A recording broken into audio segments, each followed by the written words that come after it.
On va se lever ensemble, si vous voulez bien. Amen. Et nous allons aller dans notre livre de Néhémie. Alléluia. Néhémie.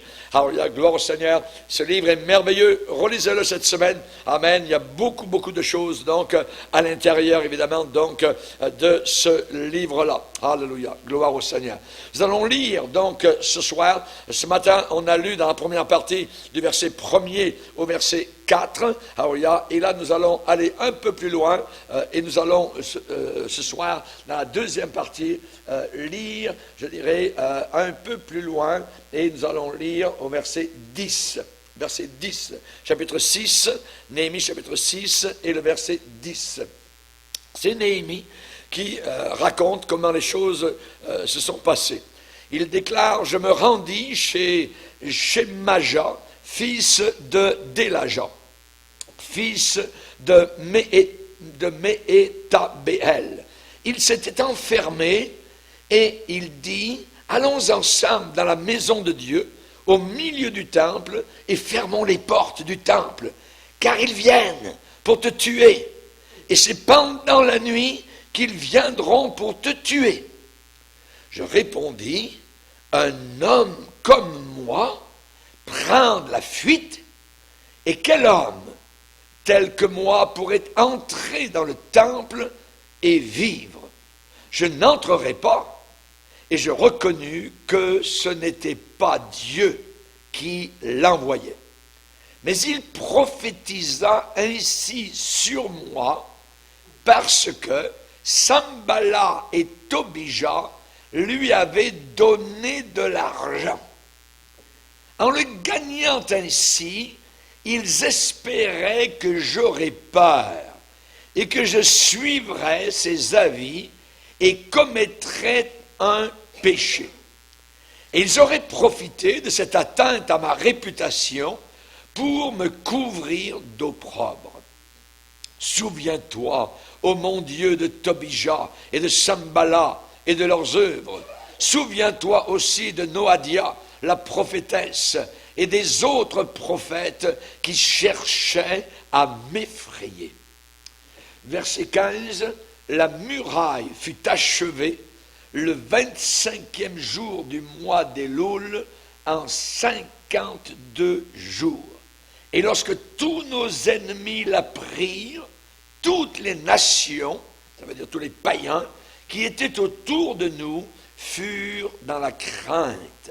Elles éprouvèrent une grande humiliation et reconnurent que l'œuvre s'était accomplie par la volonté de notre Dieu.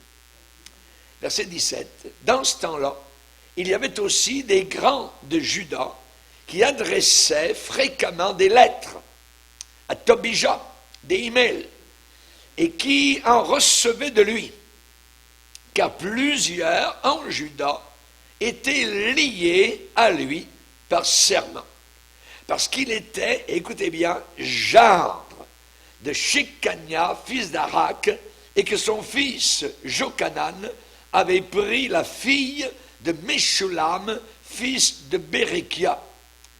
Il disait même du bien, imaginez un ennemi, il disait même du bien de lui en ma présence, et lui rapportait mes paroles. Tobija envoyait des lettres pour m'effrayer. Amen. Seigneur, nous voulons te bénir et te glorifier. Combien ta parole est perspicace, combien elle est profonde, combien elle est piquante, comme une épée, Seigneur, tranchante, jusqu'à dévoiler, Seigneur Jésus, tout ce qui est dans le fond d'une situation.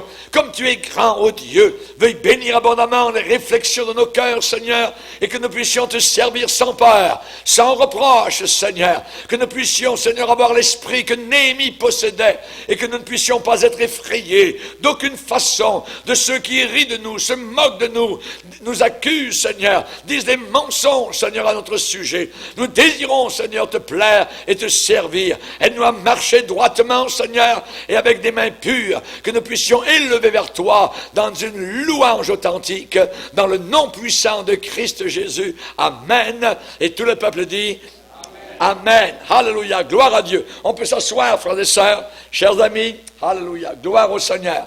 Nous avons devant nous une bonne table, encore ce soir. Amen. Ce matin, on s'est fait du bien. Notre âme a été nourrie. Et ce soir encore, donc nous allons continuer. Nous ne sommes pas encore au dessert. Amen. Ce matin, c'est juste l'entrée. Amen. Et là, nous allons entrer dans, je dirais, le plat de résistance. Amen. La parole de Dieu est merveilleuse. Et dans ce message-là, eh bien, nous sommes en train de voir comment Satan essaye, voyez, parfois il réussit.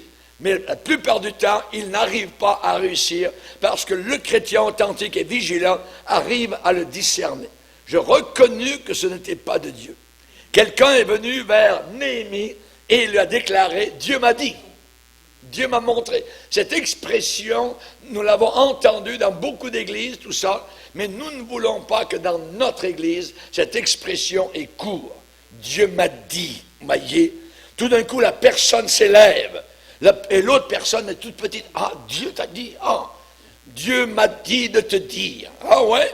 Comment ça se fait qu'il n'est pas venu me le dire à moi? Voyez? Et nous avons là un cas spécifique, donc, où Néhémie va avoir fait face à quelqu'un de semblable. Et Néhémie dit, non, pas question. Pas question. Ce que tu dis, j'y crois pas une minute. Voyez? Donc, Satan essaie évidemment toutes sortes de stratégies. On sait qu'il a essayé sur Ève, il a gagné. Il a essayé sur Akan, rappelez-vous, avec le manteau de Shinéar, il a gagné là. On sait qu'il a essayé avec Géasi, le serviteur d'un grand prophète, appelé Élisée, Judas, aussi, Iscariote, Satan a gagné avec lui. Mais quand il a fait face à Jésus-Christ de Nazareth, il est parti la queue entre les pattes. Arrière de moi, Satan! Voyez. Et la Bible déclare que Satan est parti, et là, jusqu'à un moment favorable. Cette expression, un moment favorable, il y a des moments, je dirais, où nous sommes moins sur nos gardes, où nous sommes moins vigilants, nous faisons moins attention, et l'ennemi pourrait, je dirais, arriver cependant à nous détruire. Nous avons besoin, je dirais, d'être vigilants. Vigilant. Voyez, rappelons-nous que Paul a déclaré que nous ne devons pas laisser à Satan l'avantage sur nous. L'avantage sur nous. Pourquoi? Parce que nous n'ignorons pas ses desseins, ses projets. Voyez, nous connaissons les projets du diable, il ne nous aime pas. Il n'aime pas l'Église, il n'aime pas le pasteur, il n'aime pas les chrétiens, il n'aime pas les chrétiennes, il n'aime pas les enfants. Amen. Il hait tout ce qui a image de Dieu. Voyez. Et donc, il essaie de détruire. Le diable s'est servi de toutes sortes de stratagèmes pour stopper Néhémie, qui était venu donc de loin, de Suse, du coin de Babylone, et là, pour le bien des enfants d'Israël, reconstruire les murailles de Jérusalem. Le diable s'est servi de toutes sortes de stratagèmes pour stopper Néhémie, la calomnie, la moquerie, la séduction, le mensonge, le découragement, la peur, les accusations, voyez, fausses, que Néhémie essayait d'être le nouveau roi, voyez, des menaces, dire au roi ce mensonge. Et Néhémie, on entend dire que c'est toi qui allais être le nouveau roi, tu allais t'auto-proclamer roi, voyez. Et attention, on va aller le dire au roi, là-bas, au vrai roi, Artaxerxès. C'est mieux de faire attention. C'est complètement faux, voyez. Mais nous voyons évidemment comment Satan travaille là, pour mettre la peur dans le cœur du leader. N'oublions pas que dans Apocalypse 12, Satan est décrit comme étant l'accusateur des frères, qui nous accuse devant Dieu jour et nuit. Rendez-vous compte, nous sommes accusés, nous sommes dans le box des accusés devant Dieu, et Satan se présente. Hé, Seigneur, ton enfant, voyez, il accuse, voyez. Mais à côté de nous, de l'autre côté, nous avons un avocat. Alléluia. Un avocat, amen. Et cet avocat n'a jamais perdu aucune de ses causes. Il gagne à chaque fois. Il n'a qu'à montrer au Père ses marques dans ses mains et dans ses pieds et dans son côté. Et le Père de dire, Satan, arrière de moi, l'accusateur. La Bible parle de ce mot dans le Nouveau Testament aussi comme c'est la même racine en disant qu'à la fin des temps, les hommes seront égoïstes, amis de l'argent, fanfarons, autant, blasphémateurs. Et aussi, il y a le mot qui arrive, calomniateur. calomniateur, c'est le même genre de racine que accusateur. Ça veut dire que les gens seront diaboliques. Ils seront influencés puissamment par Satan et ils vont accuser, calomnier, tout ça. Une langue lousse, c'est la pire affaire qui peut exister. C'est la pire affaire. Nous ne voulons pas de langue lousse, voyez. Et on sait que les séducteurs et ceux qui découragent sont toujours autour lorsque vous commencez à faire l'œuvre de Dieu, l'œuvre du Seigneur. Il y avait un homme de Dieu qui est arrivé un jour dans une certaine ville, et il y avait une église qui cherchait un pasteur. Certains hommes d'affaires qui étaient dans l'église sont venus vers lui. Et ils ont dit à ce pasteur, vous pouvez prêcher sur Jésus tel que nous ne l'avons jamais entendu. C'est formidable. Vraiment, vous élevez le Seigneur Jésus comme, on dirait, jamais aucun homme n'a pu le faire. Et si vous ne parlez pas du baptême dans le Saint-Esprit, ni du parler en d'autres langues, vous aurez toujours votre salaire et vous pourrez prêcher où vous voulez. Nous vous demandons de prendre soin de la jeunesse, évidemment. Réponse du pasteur. Le pasteur répond, messieurs, ok, je suis prêt à travailler avec tout le monde, les anciens, la jeunesse, tout le monde. Pourquoi? Parce que je suis appelé de Dieu. Mais, sans le Saint-Esprit, je ne peux pas prêcher véritablement sur le calvaire.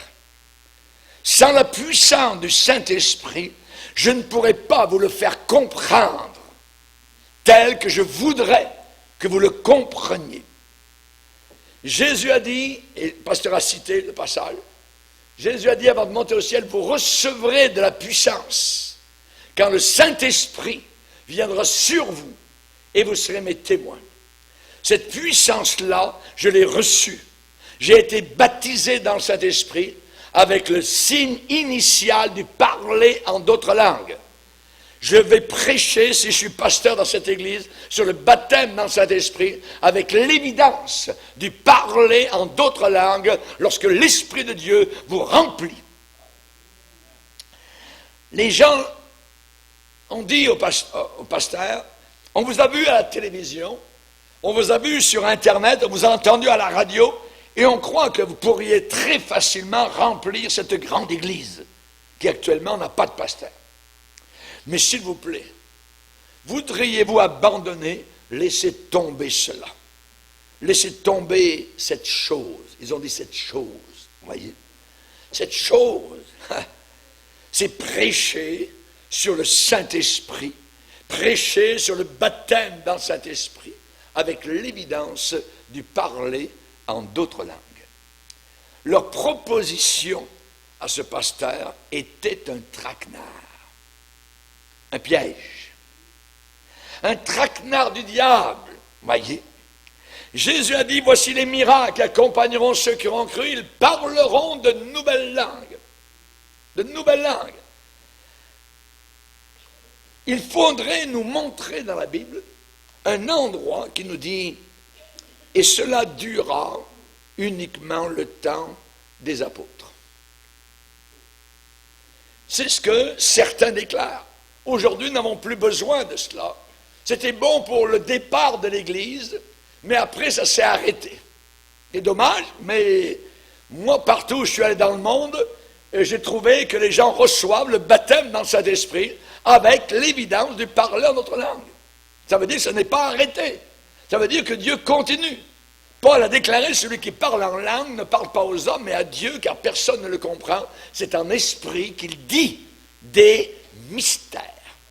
Ce n'est pas du blablabla, ainsi de suite, où certains se moquent, absolument pas. C'est quelque chose de précieux, c'est quelque chose de saint, c'est quelque chose donné de la part du ciel pour que nous puissions être forts, que nous puissions nous renforcer dans notre vie de prière, Paul a dit, je bénis Dieu de ce que je parle en langue plus que vous tous.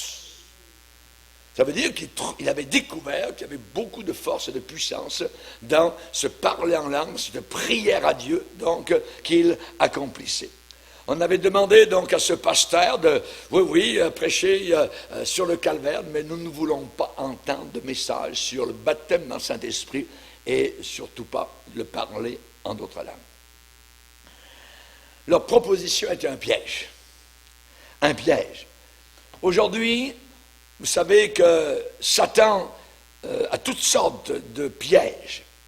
Il y a actuellement un homme, je ne sais pas si vous connaissez à la télévision, donc à la Internet, un endroit qui s'appelle Top Chrétien. Top Chrétien.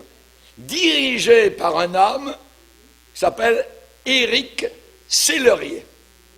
Cet homme, maintenant, donc, est allé dernièrement à Paray-le-Monial, en France, un haut culte de Marie, où Marie est apparue, je ne sais pas, c'est un haut culte, donc dans cet endroit-là. Et donc les catholiques étaient là, et il n'a rien dit sur l'erreur, le mensonge, sur le salut, ou quoi que ce soit. Je l'ai écouté. Donc nous avons là un traître à la vérité, à la parole de Dieu, main dans la main avec les catholiques romains. Ici, au Québec, nous avons une émission de télévision qui est dirigée par les catholiques, qui s'appelle, comment ça s'appelle, La victoire de l'amour. Mais quel beau, c'est un nom merveilleux, la victoire de l'amour. Mais que c'est beau, alléluia! Mais allez un peu derrière, et vous allez derrière le voile, vous allez remarquer que ce sont des catholiques romains qui mènent le bal. Les homosexuels viennent témoigner de leur amour pour Jésus sans changer de voix, voyez, mais c'est la victoire de l'amour. Il y a des chrétiens qui sont pris dans le piège de Satan, dans cette araignée qui est en train de tisser son web, amen, pour prendre les pauvres gens crédules qu'ils aient une communion avec une église apostate, avec les ténèbres. La Bible dit, sortez du milieu d'eux. On ne peut pas se tenir avec des idolâtres qui adorent Marie, ainsi de suite. Marie, je vais vous dire une chose sur Marie. Marie,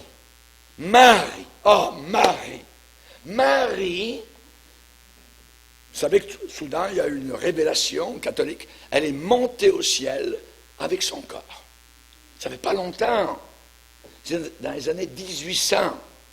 Pendant des années, on n'avait pas su ça, mais tout d'un coup, on a appris par la bouche d'un pape ou d'une soupape, je ne sais pas laquelle, mais que Marie était montée au ciel avec son corps. Je vais vous dire une chose, je vais vous dire la vérité. Marie, la Marie de la Bible, n'a jamais entendu, en 2000 ans d'histoire, aucune prière qui est montée de la terre. Aucune. Est-ce que vous le croyez? Ni aucun saint, ni Saint Antoine, ni Sainte Thérèse, ni rien. Ces gens-là n'ont jamais entendu une seule prière. Jamais. Quelle bévue, quelle séduction. Et nous avons un Éric Sellerier, top chrétien, écouté par des milliers de personnes autour de la terre, voyez, et qui disent, ah, c'est merveilleux, top chrétien me fait beaucoup de bien, tout ça, puis la méditation du jour, ouais. Oui, mais le gars qui est en tête est en train de vous conduire vers Rome. Nous devons faire très attention. Chers amis, qu'est-ce que Jésus a dit? Enseignez-leur, avant de monter au ciel, enseignez-leur tout ce que je vous ai prescrit. Enseignez-leur tout ce que je vous ai prescrit. Jésus va plus loin que cela, et il parle dans l'évangile de Matthieu, chapitre 5, en disant particulièrement ce que je vais vous lire. Le Seigneur a dit, celui donc qui supprimera l'un de ses plus petits commandements et qui enseignera aux hommes à faire de même, sera appelé le plus petit dans le royaume des cieux. Mais celui qui les observera et et qui les enseigne et qui enseignera à les observer, celui-là sera appelé grand dans le royaume des cieux. C'est ce que le Seigneur a déclaré. Amen. Le diable ne se sert pas toujours des pécheurs. Non. Mais le diable utilise aussi les chrétiens tièdes. Il s'en sert. Il les met autour du doigt. Laodicée était-elle une église tiède? Certainement. Allait-elle être vomie de la bouche et de la présence même du Seigneur? Certainement. Ni froide, ni bouillante. Et le diable utilise les chrétiens tièdes. Chers amis, les chrétiens tièdes œuvrent très bien, ça marche très bien entre les mains du diable. Parce que lorsque vous savez que quelqu'un est totalement pervers, crook, maillé, est-ce que vous allez écouter un tel personnage? Non. Il est pervers. Voyez, vous n'y allez pas. Mais, si c'est quelqu'un qui ressemble à un chrétien, qui agit comme un chrétien, alors il peut avoir notre attention. Et c'est là justement la fameuse émission catholique, La victoire de l'amour. Il y a des chrétiens qui disent, pasteur, mais c'est tellement beau, c'est tellement bien, c'est merveilleux. Oui, mais attends, derrière, il n'y a pas la figure du pape. C'est dominé par l'Église catholique romaine. Et tout d'un coup, après avoir parlé des merveilles de Jésus, et nous allons dire un chapelet à Marie, tout ça. Ah ouais, attends. C'est un mélange. Et nous ne voulons pas, évidemment, rentrer dans ce piège. Quelqu'un qui ressemble à un chrétien, quelqu'un qui agit comme un chrétien, voyez, peut avoir toute notre attention. Et Satan utilise des gens qui ne sont pas totalement vendus à Jésus-Christ. Il s'en sert. Des gens qui ne sont pas totalement consacrés à Jésus-Christ, dédiés à la saine doctrine. Rappelez-vous Pierre, chers amis, va dire des grandes vérités. Seigneur, tu es le Fils de Dieu. Bravo Pierre, c'est très bien. Tu viens de déclarer une grande vérité. C'est pas toi, ça vient pas de toi, ta sagesse de ta tête, ça vient du Père qui te l'a révélé. Quelques instants plus tard, Pierre dit, Jésus est en train de parler, il dit, il va falloir que j'aille à Jérusalem, et là le Fils de l'homme sera vraiment banni, il va souffrir beaucoup, ainsi de suite, il parle de lui, voyez. Pierre arrive, à jamais. Jésus, écoute-moi bien, que personne ne mette la main sur toi parce qu'il aura affaire à moi, ainsi de suite. Ouais. Qu'est-ce que Jésus répond à Pierre? Pierre vient de déclarer une grande vérité il y a quelques instants, et maintenant il vient de chuter, et Jésus est obligé de dire, arrière de moi, Satan! Satan! Il appelle Pierre Satan. Qu'est-ce que ça veut dire? Est-ce que Pierre était Satan? Non! Est-ce que Pierre était possédé? Non! Mais Pierre était influencé par Satan, qui évidemment donc ne veut jamais la pensée de Dieu. Il s'oppose. Jésus l'a dit, ta pensée, c'est la pensée des hommes, et ce n'est pas la pensée de Dieu. Voyez? Donc, on voit qu'un chrétien tiède, non consacré, peut être utilisé par Satan. Il embarque dans la pirogue de Satan. Voyez? On s'en va à Venise. Voyez? Ah oui. Attends. Vous savez ce que Naomi un jour a dit à Ruth? Naomi, la belle-mère, elle a dit une phrase merveilleuse que j'ai notée, qui est ressortie du texte dans le livre de Ruth. Ma fille, qu'on ne te voit pas, qu'on ne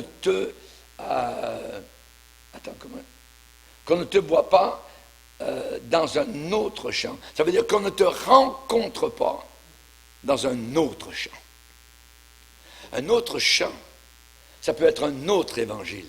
Aujourd'hui, il y a deux genres d'églises. Il y a deux genres de pasteurs. Il y a les genres, et vous savez la conférence, Tsadok et Abiatar. Voyez? Et il y a deux lignées. Et c'est ce que Naomi a donné à Ruth comme conseil, qu'on ne te voit pas dans aucun autre champ. Reste dans le champ de Boaz. Reste dans le champ de Boaz. à nous de rester à l'intérieur des paramètres de l'Évangile et de ne pas bouger. Ouais, mais tu es dépassé. Tu n'es pas modernisé. Laisse faire moderniser. Dieu n'a pas de ce mot moderniser ou pas. Dieu est éternel et il m'a demandé de rester à l'intérieur de l'Évangile tel que l'apôtre Paul me l'avait demandé. Paul a dit à Timothée, toi demeure dans les choses que tu as apprises et reconnues certaines. Les hommes méchants et imposteurs avanceront toujours plus dans le mal, égarés eux-mêmes et égarant les autres. Toi, c'est pas les autres, toi, demeure dans les choses que tu as apprises et reconnues certaines. Donc, ne bouge pas. Non, pas plus loin. Ouais, mais on a une nouvelle révélation. Ouais, mais on a eu un rêve. Ouais, cette nuit, tout ça, je suis allé au ciel. Laisse faire le ciel. Moi, le ciel, j'en reste à l'Apocalypse, ce qui est décrit dans la parole de Dieu. Je ne vais pas plus loin. C'est sécuritaire. C'est sécuritaire. Chers amis, Satan se sert de gens qui ne sont pas totalement consacrés au Seigneur. Il essaye de vous amener à une position de compromis. Vous vous rappelez l'histoire de Joseph et Akab? Je la ferai courte. Josaphat est un bon roi. Il aime le Seigneur. Et au nord, il y a un mauvais roi qui adore Satan. Les Baals. Il a épousé une femme terrible, Jézabel. Il s'appelle Akab. Et un jour, Akab vient voir Josaphat. Il descend au sud et dit, on est deux rois, pourquoi ne pas marcher ensemble, s'unir? Tu sais, il y a Ramoth en Galade, là-bas, il faudrait qu'on la reprenne des ennemis, tout ça. Pourquoi on ne mettrait pas nos armées ensemble? Pourquoi on ne marcherait pas ensemble? Hein, l'écuménisme aujourd'hui, c'est ça, voyez? Et Josaphat a dit, attends un peu là, oui, pour la victoire de l'amour,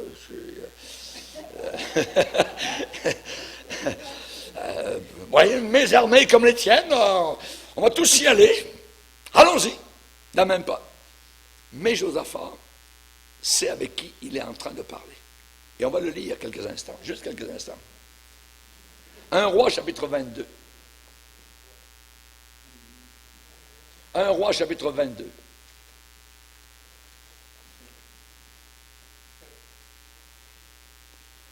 Un Roi, chapitre 22, verset 1er, on resta 3 ans sans qu'il y eût guerre entre la Syrie et Israël. La 3e année, Josaphat, roi de Juda, descendit auprès du roi d'Israël. Le roi d'Israël, vous le connaissez, c'est Akab, le méchant Akab qui a marié Jézabel, une fille de Satan, qui tue les hommes de Dieu, comme Élie par exemple, elle voulait le tuer. Le roi d'Israël, donc c'est le pays au nord, Akab, dit à ses serviteurs, savez-vous que Ramoth en Galade est à nous, et nous ne nous inquiétons pas de la reprendre des mains du roi de Syrie? Et il dit à Josaphat, veux-tu venir avec moi attaquer Ramoth en Galade? Josaphat répondit au roi d'Israël, bien intentionné, nous irons, moi comme toi, mon peuple comme ton peuple, mes chevaux comme tes chevaux. Puis Josaphat, il repense une deuxième fois, dit au roi d'Israël, à Akab, consulte maintenant, je te prie, la parole de l'Éternel. Est-ce que Dieu est dans cette affaire? Le roi d'Israël, Akab, assembla les prophètes. Et rappelez-vous que tous les prophètes d'Akab sont des faux prophètes. Au nombre d'environ 400. Donc, il y a 400 faux pasteurs qui sont là. Et il leur dit, il leur pose la question, irai-je attaquer Ramoth en Galade ou dois-je y renoncer? Et ils répondirent, monte, vas-y, et le Seigneur le livrera entre les mains du roi. Mais Josaphat, homme de Dieu, il est en train de s'empêtrer. Mais, regardez, Josaphat dit, n'y a-t-il plus ici aucun prophète de l'Éternel par qui nous puissions le consulter? Imaginez, il y a 400 prophètes qui viennent de dire unanimement, monte, c'est la victoire. Josaphat dit, est-ce qu'il n'y a pas encore, on ne pourrait pas consulter Dieu, il n'y a pas un homme de Dieu véritable quelque part ici?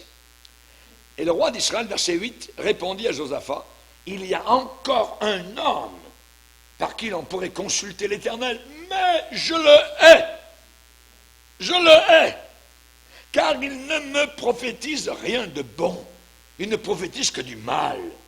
C'est Michée, fils de Jimla. Et Josaphat dit que le roi ne parle pas ainsi.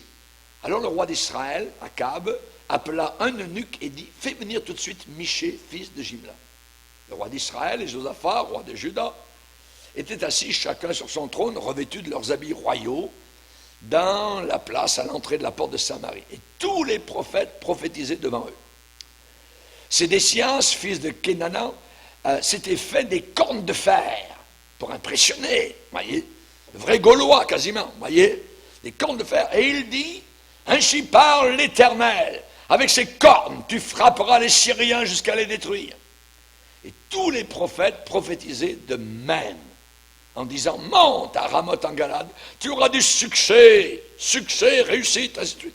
Et l'Éternel la livrera entre les mains du roi. Le messager qui était allé appeler Michée lui parla ainsi, voici les prophètes d'un commun accord prophétisent du bien au roi, que ta parole soit donc comme la parole de chacun d'eux.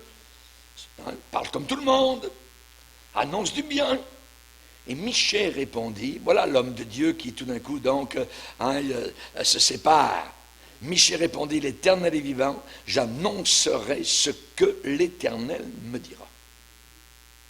Lorsqu'il fut arrivé auprès du roi, le roi lui dit, Michée, irons-nous attaquer Ramoth en Galade ou devons-nous y renoncer? Il lui répondit, monte. Donc là, Michée est en train de rire d'eux. Voyez, il parle comme les autres. Vas-y, monte. Bah ouais, tu auras du succès, l'Éternel arrivera entre les mains du roi. Et le roi lui dit, combien de fois me faudra-t-il te faire jurer de ne me dire que la vérité au nom de l'Éternel? Oui. Donc, ils savent que ce qui a été dit par 400, c'est faux.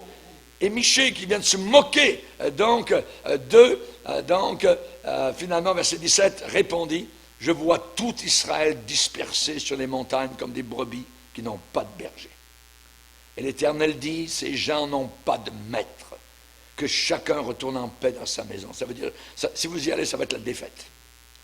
Le roi d'Israël, donc Akab, dit à Josaphat, ne te laisse pas dire, regarde Josaphat, il ne prophétise sur moi rien de bon, il ne prophétise que du mal. Et Michée dit, écoute donc la parole de l'Éternel. Et là, il va dire ce qui se passe. J'ai vu l'Éternel assis sur son trône et toute l'armée des cieux se tenant auprès de lui, à sa droite et à sa gauche. Et l'Éternel dit, qui séduira, notez le mot, qui séduira Akab pour qu'il monte à Ramoth en Galade et qu'il y périsse? Et ils répondirent, l'un d'une manière, l'autre d'une autre. Ce sont des démons qui répondent. Et un esprit va se présenter devant l'Éternel et dit, moi, je le séduirai. L'Éternel lui dit, comment tu vas t'y prendre?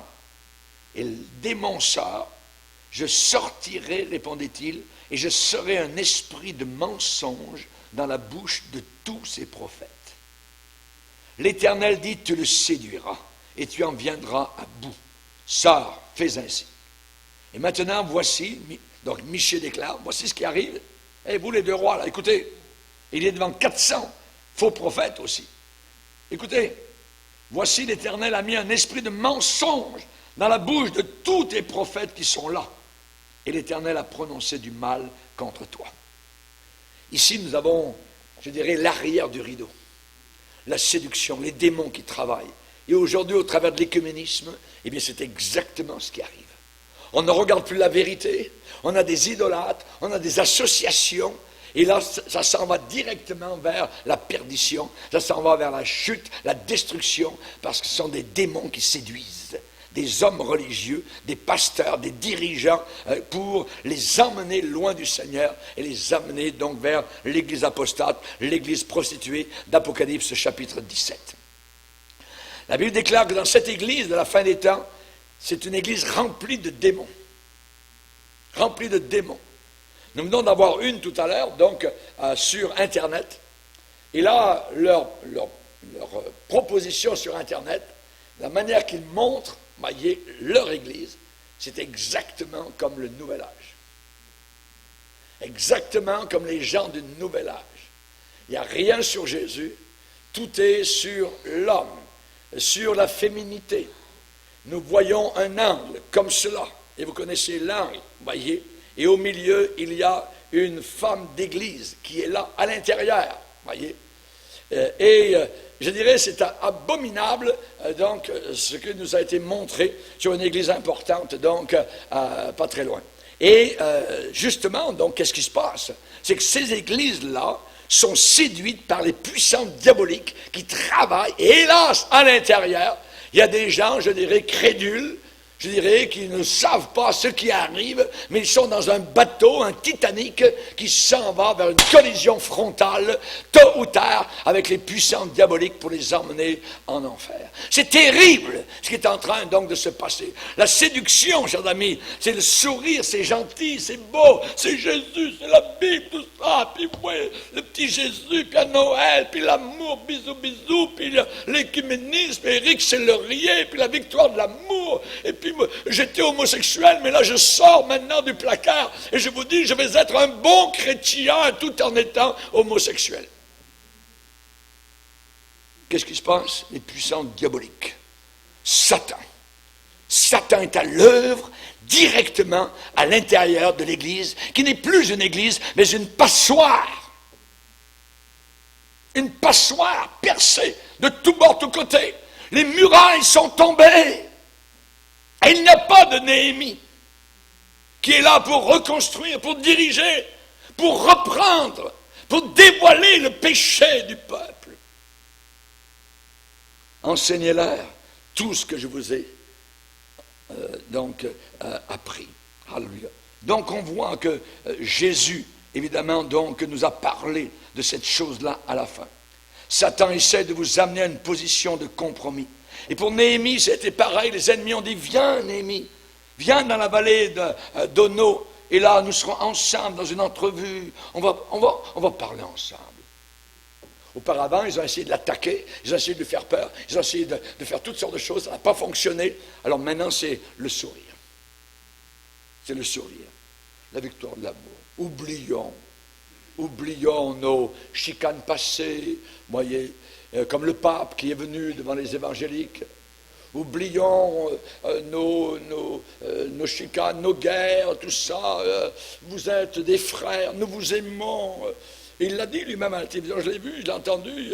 Je me ressens comme Joseph en Égypte, qui s'ennuyait tellement de ses frères. Oh, mais il va nous faire pleurer. Ouais. La séduction marche comme cela. Et beaucoup d'églises, et nous l'avons vu dans la région de Napoli, en Italie, le pape est entré dans une grande église pentecôtiste, moderniste. Et nous avons vu des chrétiens, des chrétiennes, supposément pentecôtistes, lorsque le pape, dans cette église, a montré sa main, mais ils sont venus à genoux, nous, chrétiens, pentecôtistes, embrasser la main du papa.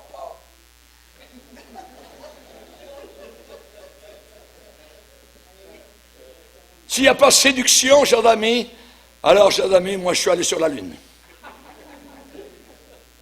Séduction. Le diable est un menteur.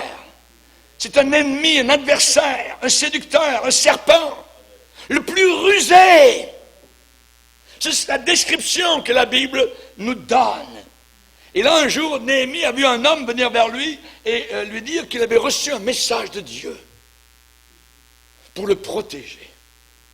Pour protéger Néhémie. Imaginez. Et cet homme dit à Néhémie, écoute, c'est terrible. Dieu m'a donné une révélation, tout ça, il faut que je te le dise, parce qu'il faut te cacher absolument dans le temple. Ils vont venir pour te tuer. Et Dieu m'a révélé que ça va se passer, non pas le jour, mais la nuit. Alors viens, et on va aller dans le temple. Oui, mais Néhémie n'est pas un sacrificateur. Et entrer dans le temple n'est pas autorisé. Cet ennemi qui avait été acheté voulait faire en sorte que Néhémie fasse un geste qui le compromettait pour que les gens n'aient plus aucune confiance en lui. Viens Néhémie, il faut te cacher dans le temple, car les ennemis s'en viennent pour te tuer la nuit. Néhémie a perçu. C'est là que nous avons besoin de la perception spirituelle, le discernement. Néhémie discerna que Dieu n'avait pas parlé à cet homme. N'avait pas parlé à cet homme. Mais c'était les ennemis Tobija et Sambala qui l'avaient payé, qui l'avaient acheté pour effrayer Néhémie. Viens vite, Néhémie, on s'en va dans le temple. Là, il n'y aura pas de problème. Là, toi,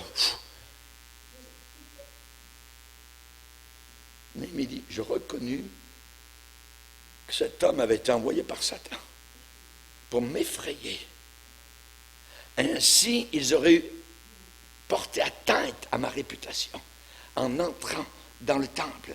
Qu'est-ce que la Bible déclarait? La Bible déclarait par rapport à ceux qui entraient dans le temple, il est dit, tu établiras Aaron et ses fils pour qu'ils observent les fonctions de leur sacerdoce et l'étranger qui approchera sera puni de mort.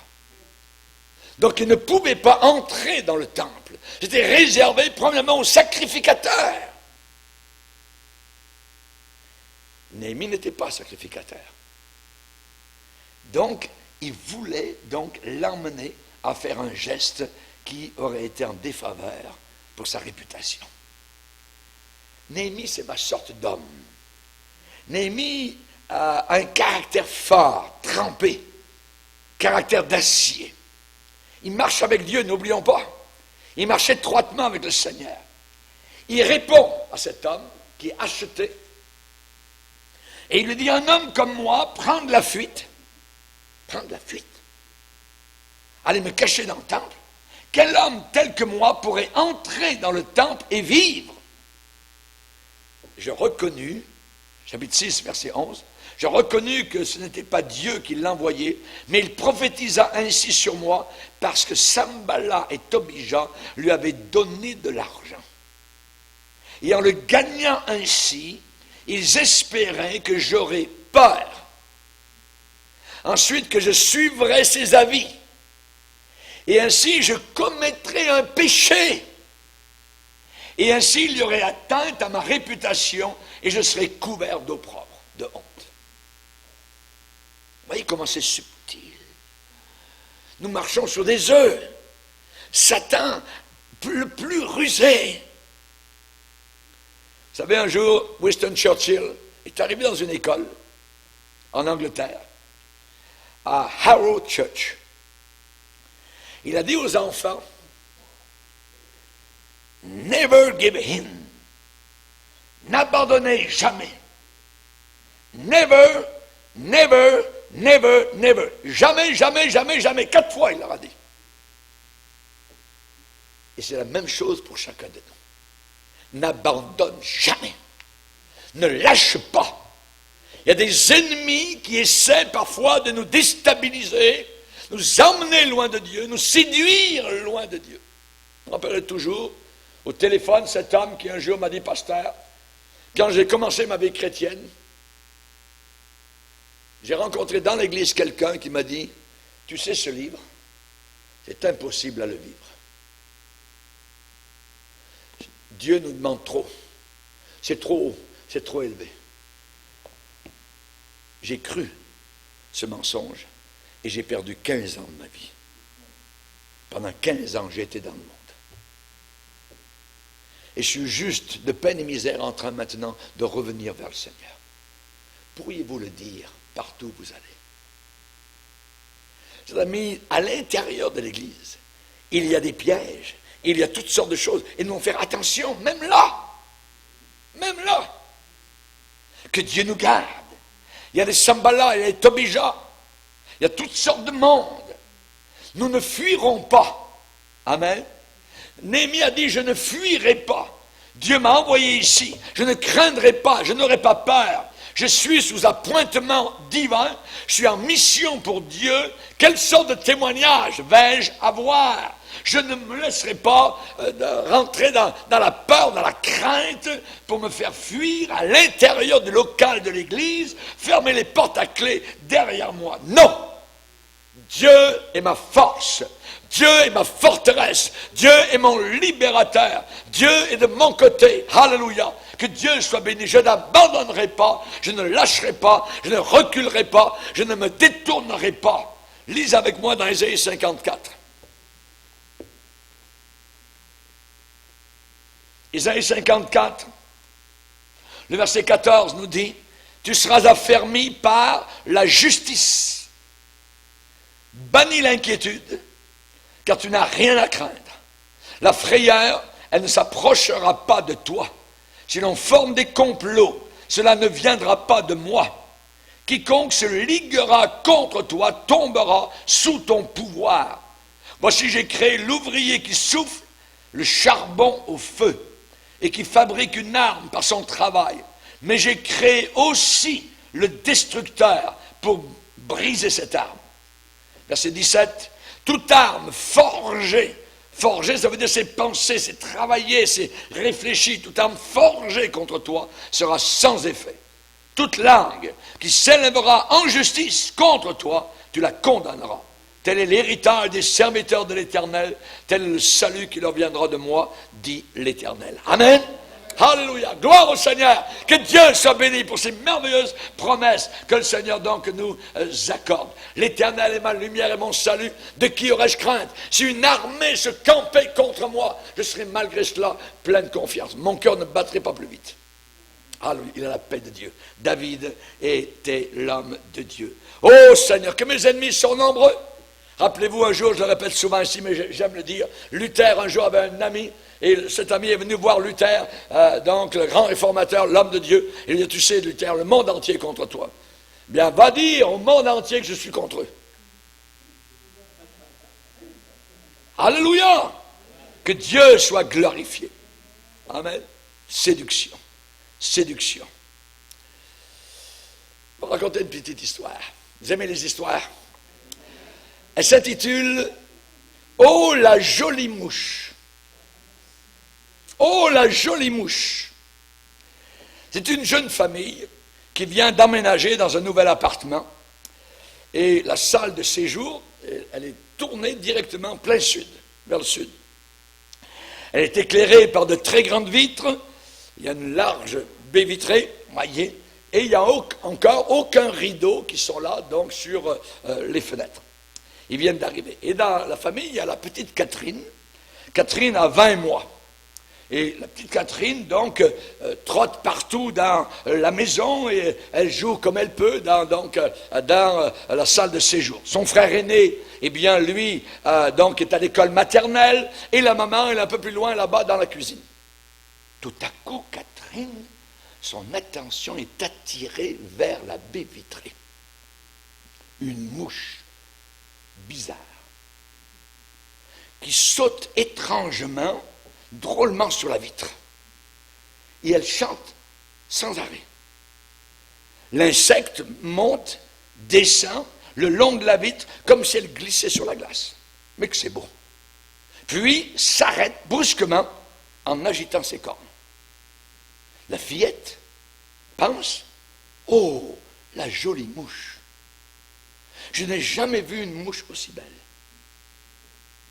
En effet, pouvez-vous imaginer une longue mouche avec des petites ailes de verre, une taille fine et surtout une jupe rayée de façon régulière avec du jaune et du noir.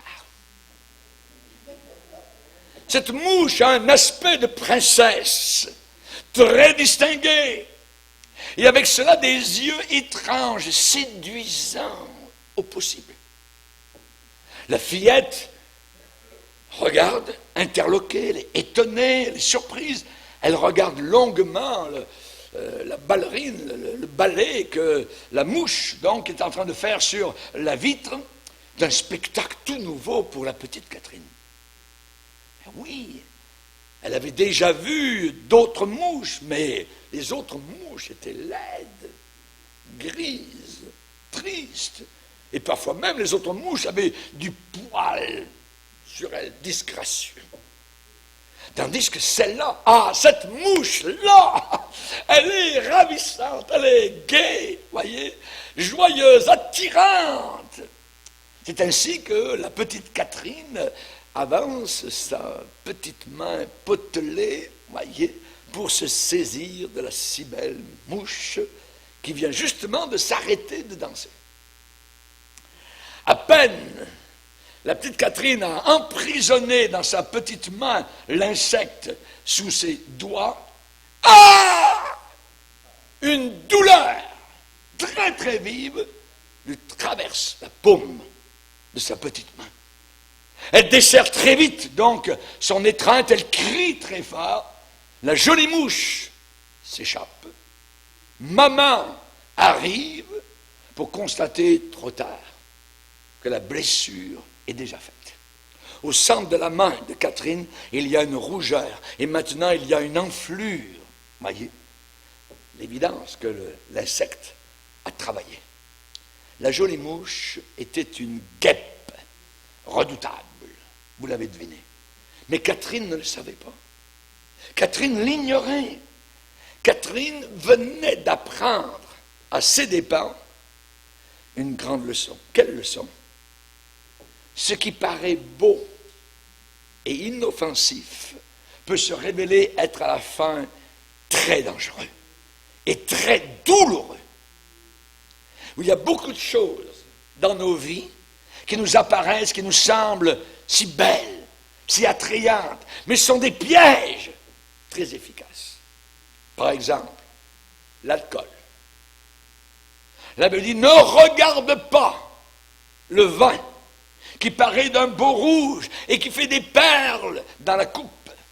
Il finit à la fin par mordre comme un serpent, par piquer comme une vipère. Que d'hommes et de femmes n'ont pas su veiller, évidemment, donc, et sont tombés dans des pièges coupables. Mais oui, bois un petit verre, un deuxième. Verre, je te vide, verre, je te remplis, ainsi de suite. Voyez. Ce qui semblait bon et beau au départ les a totalement détruits. Ils ont détruit leur famille, ils ont détruit leur mariage, ils ont détruit leurs finances, ils ont tout détruit. L'étrangère. La Bible dit, ses lèvres distillent le miel. Distillent le miel. Quel est ce distilleur de miel? L'étrangère, la femme, la fille, elle sait parler. Son palais est plus doux que l'huile. My. Mais la Bible dit qu'à la fin, elle est amère comme l'absinthe. Elle est aiguë. Elle pique comme un glaive à deux tranchants. Ses pieds descendent vers la mort et ses pas arrivent à l'enfer. Ouais, mais la baie était si belle. Elle avait une taille de guêpe. Ouais, mais elle était aussi une guêpe de taille.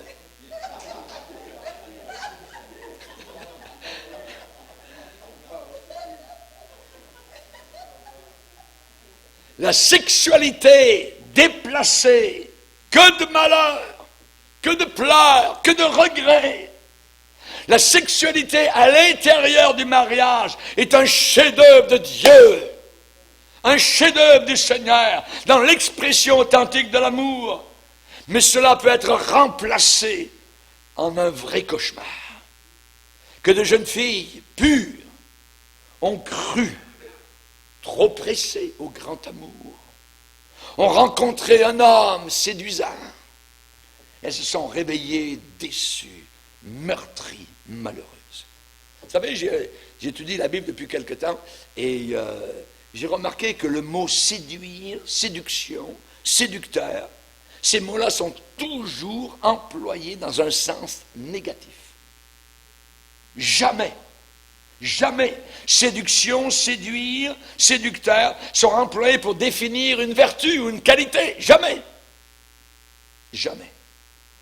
Ève, rappelez-vous, la femme vit, elle prit, elle en donna aussi à son mari. Et ils connurent qu'ils étaient nus. Ils sont cachés. C'est toujours le même processus. Les faux prophètes, c'est la même chose. Ils sont gentils, ils sont beaux, tout ça.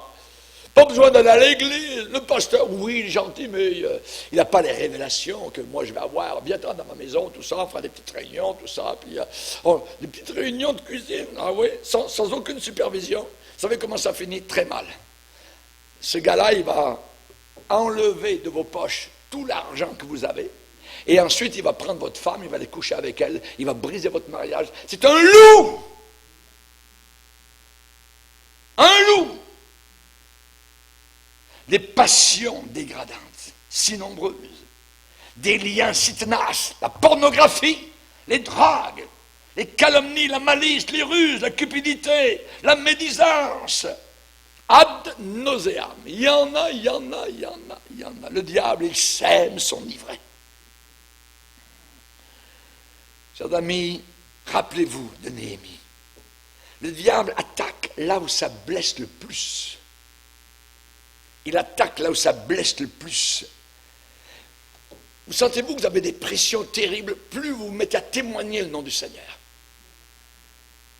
Plus vous y mettez, à dire, ok, cette semaine, là, il faut que je sorte, il faut que je parle de Jésus. Attendez-vous, vous êtes mieux de placer le bouclier, le casque, l'épée, la cuirasse, parce que vous allez sur un champ de bataille. Quand vous vous taisez, pas trop de problème, mais commencez à témoigner. Commencez à témoigner.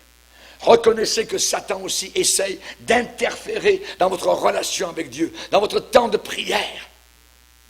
Téléphone sonne. Ah ben tiens, j'ai envie d'aller faire une course là-bas, je n'y ai pas pensé. Ça. Et la journée passe, votre temps de prière, aucun. Le diable va essayer.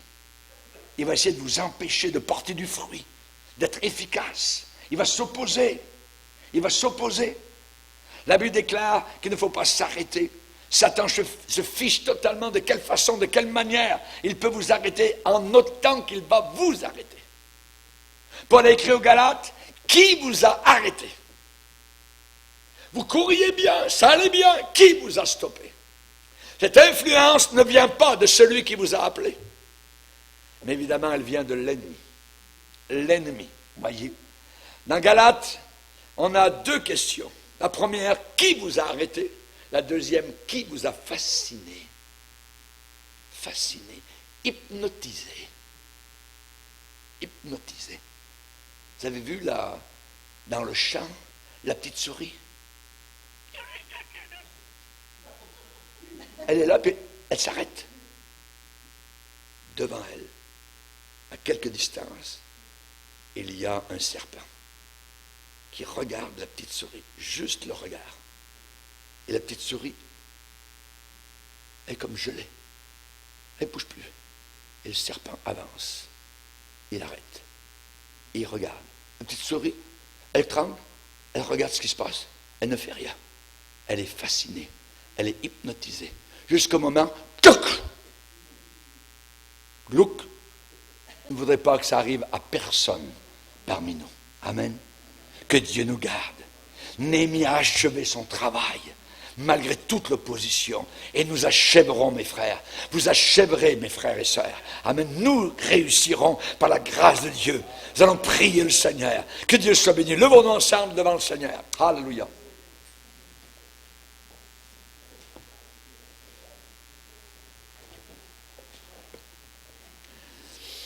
Seigneur, merci. Merci de nous aider, Seigneur. Merci de nous faire comprendre. Merci, Seigneur, pour le Saint-Esprit qui vient dévoiler encore les stratagèmes, les ruses, les souricières du diable. Cet ennemi, Seigneur, qui rôde, qui se faufile. Nous te demandons, Seigneur Jésus, que nous puissions toujours être aux aguets. Nous ne voulons pas être, Seigneur, cette petite souris, Seigneur, hypnotisée par le péché, par Satan, par la séduction de ce monde. Mais que nous puissions, Seigneur Jésus, au contraire, nous échapper, Seigneur. Car c'est toi, Seigneur, qui nous aide à être plus que vainqueurs, qui nous a donné l'armure, Seigneur, pour vaincre, pour écraser l'ennemi, que dis-je, pour marcher sur les serpents, sur les scorpions et toute la puissance du diable, sachant que rien rien ne pourra nous nuire. Bénis abondamment tes enfants qui combattent dans la boue de ce monde, Seigneur, dans la saleté de ce monde, dans le fumier de ce monde, que nous puissions continuer à porter sur nous la bonne odeur du ciel, la bonne odeur de Jésus-Christ. Merci, Seigneur, pour tout ce que tu nous as accordé dans le nom puissant de Jésus. Amen. Et tout le peuple dit Amen. Amen. Alléluia. Gloire à Dieu. On va louer le Seigneur.